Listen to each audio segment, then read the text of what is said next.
Évangile de Jésus-Christ selon saint Luc. En ce temps-là, du milieu de la foule, quelqu'un demanda à Jésus : « Maître, dis à mon frère de partager avec moi notre héritage. » Jésus lui répondit : « Homme, qui donc m'a établi pour être votre juge ou l'arbitre de vos partages ?» Puis, s'adressant à tous : « Gardez-vous bien de toute avidité, car la vie de quelqu'un, même dans l'abondance, ne dépend pas de ce qu'il possède. » Et il leur dit cette parabole. Il y avait un homme riche dont le domaine avait bien rapporté. Il se demandait : « Que vais-je faire ? Car je n'ai pas de place pour mettre ma récolte. » Puis il se dit : « Voilà ce que je vais faire. Je vais démolir mes greniers, j'en construirai de plus grands, et j'y mettrai tout mon blé et tous mes biens. Alors je me dirai à moi-même : te voilà donc avec de nombreux biens à ta disposition pour de nombreuses années.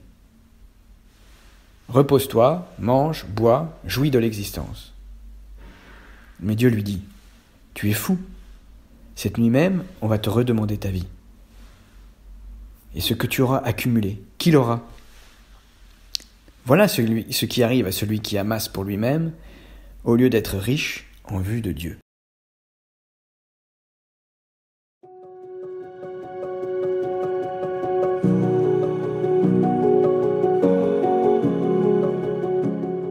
L'évangile d'aujourd'hui commence avec une dispute, malheureusement assez classique, sur une question d'héritage. Jésus, cependant, plutôt que de tenter d'essayer de résoudre la difficulté entre les deux frères, revient à la racine de cette tension, un mauvais rapport aux richesses.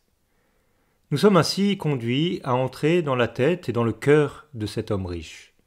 Nous y voyons grandir la séduction de la richesse, le calcul pour gagner plus et travailler moins, qui fait que, à la fin, le cœur de cet homme s'est entièrement détourné de Dieu et de ses frères.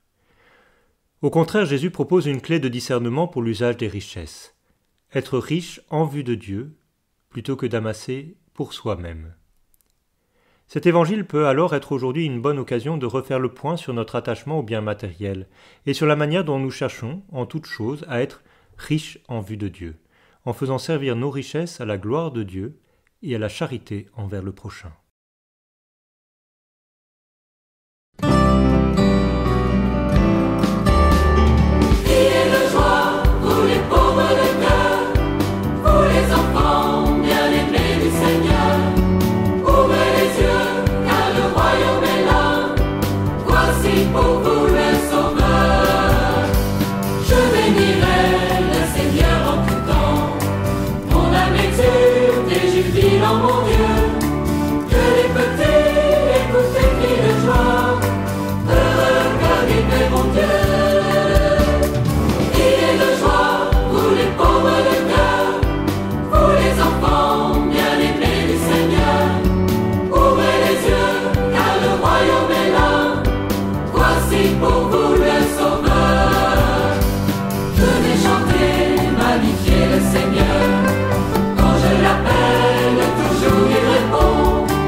Choisir